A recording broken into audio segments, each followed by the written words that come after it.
اینم آبشار معدن مثل سرچشمه، البته آبشار نیست، چشمه نفس کشیدن زمین رو داریم. ببینید چجوری نفس میکشه زمین. با هم تماشاش میکنیم. داره میاره بالا، زمین داره میاره بالا. حالش بد میشه. داره نفس میکشه. دست تگیری میزنه. باید این داره سر کن.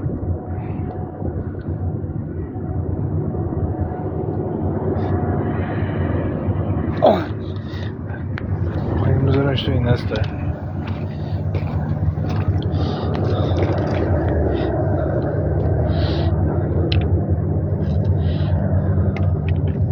لحظه به لحظه داره آب بیشتر میشه.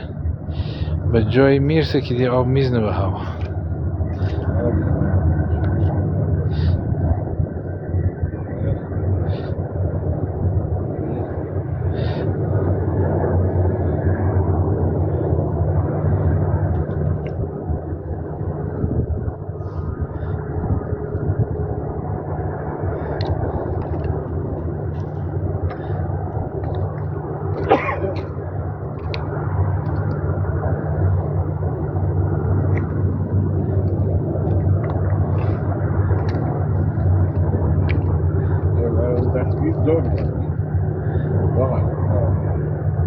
الان لحظه به لحظه بیشتر میشه. حالا سر کن یه لحظه یه بار میزنه به هوا. الان دیگه بیشتر میشه.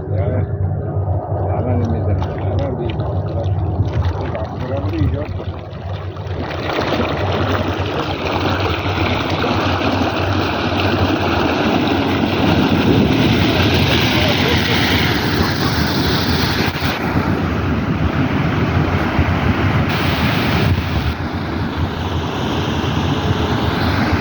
حداقل 10 متر آب پرتاب میشه.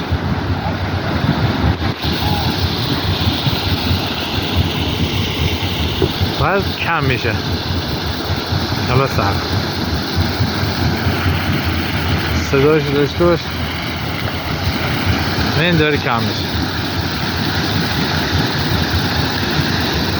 حالا که میگم زمین نفس میکشه سر کن.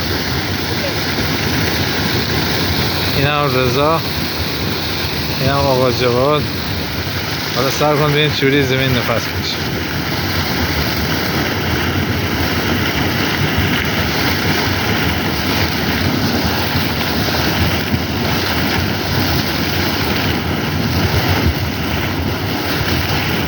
هر 12 دقیقه به مدت 3 دقیقه آب میپاشه. الا 15 دقیقه.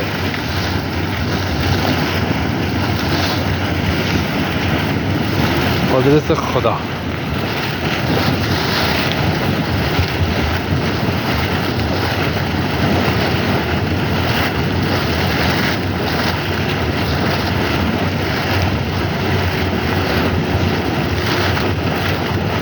همه هوای اینا یعنی چیز نیست. آب خیلی نیاد. اینا دیگه هوای. نه آب خیلی بیرون نمیاد.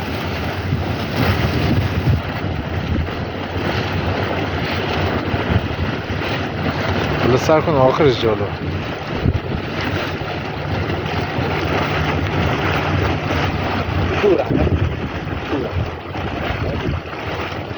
گوگرد.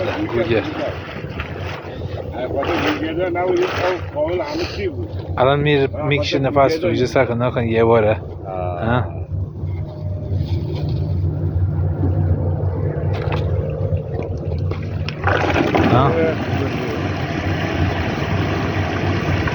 اگه میگم نفس میکشه یه جوری.